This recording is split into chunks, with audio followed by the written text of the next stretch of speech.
Yes, Kenya. Tamu sana, tamu sana, tamu sana, yes. There is a very interesting story captured by Business Daily today. Kenya borrowed the largest amount of money in a single year during President William Ruto's first year in office, pushing the debt levels past the ceiling amid shortfalls in tax collections and increased repayment obligations. Gross debt stock climbed shillings 1.56 trillion for the financial year ended June.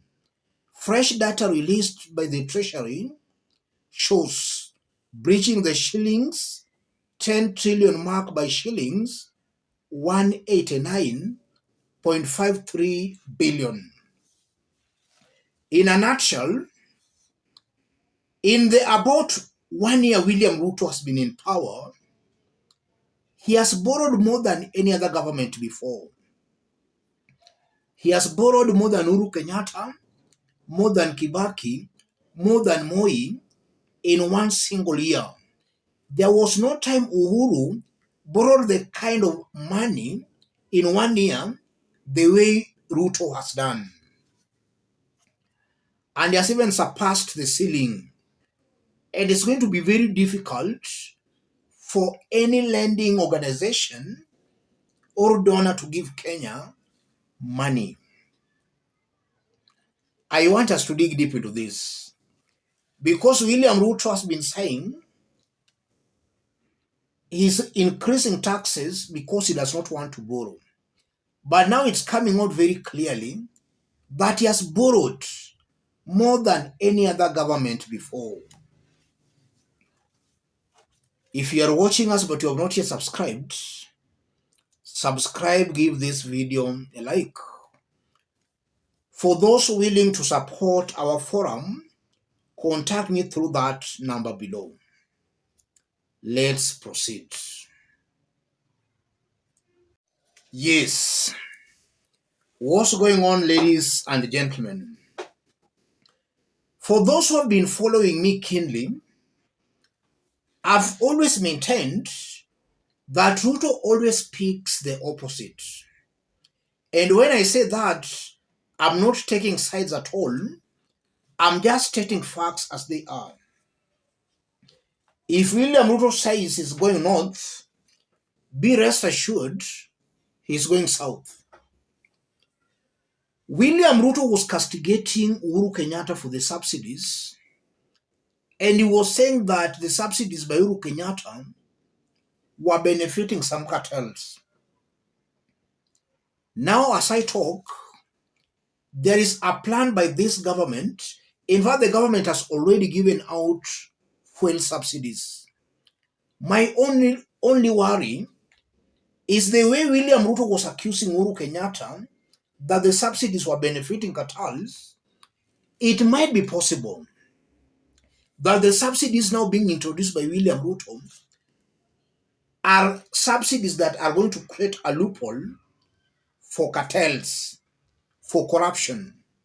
At the end of the day, there is going to be no subsidy, but taxpayers' money is going to be lost in form of fake subsidies. It might be possible that's a corruption loophole.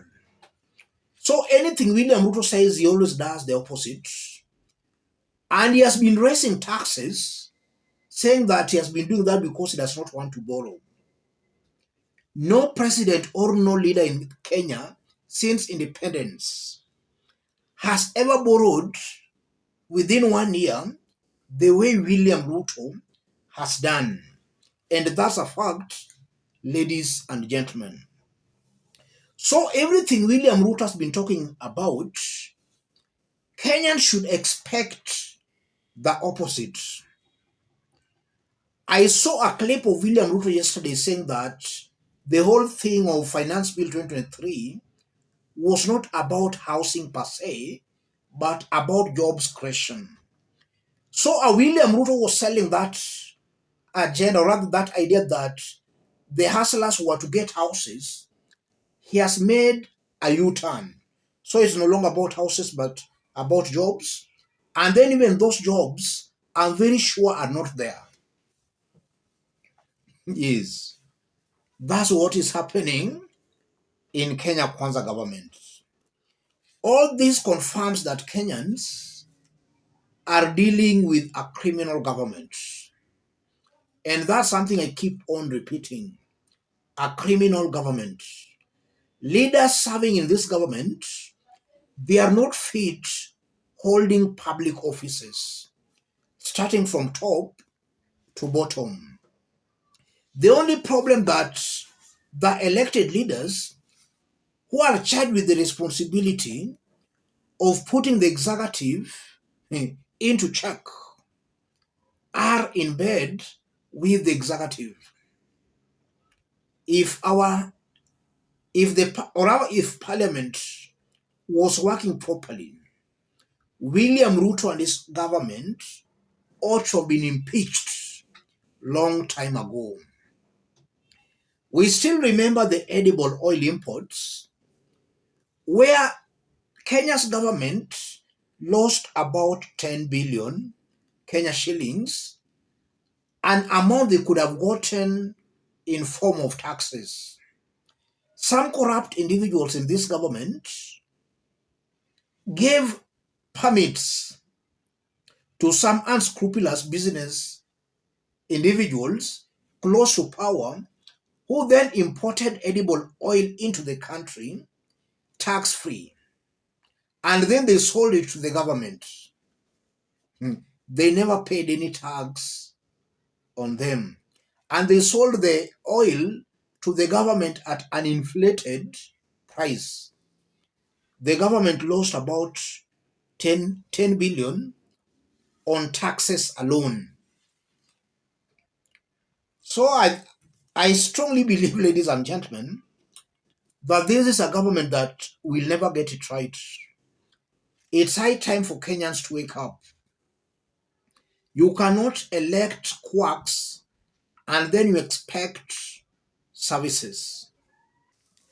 So I won't be wrong to conclude that Ruto has just been lying to Kenyans. So Kenyans should actually demand to know where their taxes are going to. Because we are not seeing any new development being initiated by the government. We are seeing a lot of money being borrowed from outside. Where are the taxes going to? Where are all these huge sums of money being borrowed? Where are they going to? Yes, where are they going to? I think it's high time Kenyans should demand to be explained to that. We are seeing a government borrowing more than any other government. The same government is raising taxes more than any other government has ever done in Kenya. Where is the money going to? I believe that it might be possible that all that is disappearing into men's and women's pockets. Some greedy and rogue elements in this government are enriching themselves at the expense of the poor Mamamboga, border. The people who were promised that they were going to form the government with Ruto and his team. Otherwise, as I conclude, the mere fact that Ruto has borrowed more than any other government has done before, and he has also been saying on how he doesn't want to borrow, that's also an issue of integrity. It reinforces the notion and it confirms that Ruto is a lying president. I don't think there is a better word to describe that than that. This is a lying president. And because of that, Chapter 6 of our Constitution, leadership and integrity, he does not pass that test. So again, to the elected leaders, this is a government that ought to have been impeached long time ago. Its continued stay in power, Kenyans will and will most definitely lose. Let me stop it there. If you are watching us but you have not yet subscribed, subscribe, give this video a like. Any other person who would want to support our forum, contact me through that number below. And to any other person watching us outside Kenya, drop a comment, let us know from which part of the globe you are watching us from. If possible, subscribe, give this video a like. Thank you.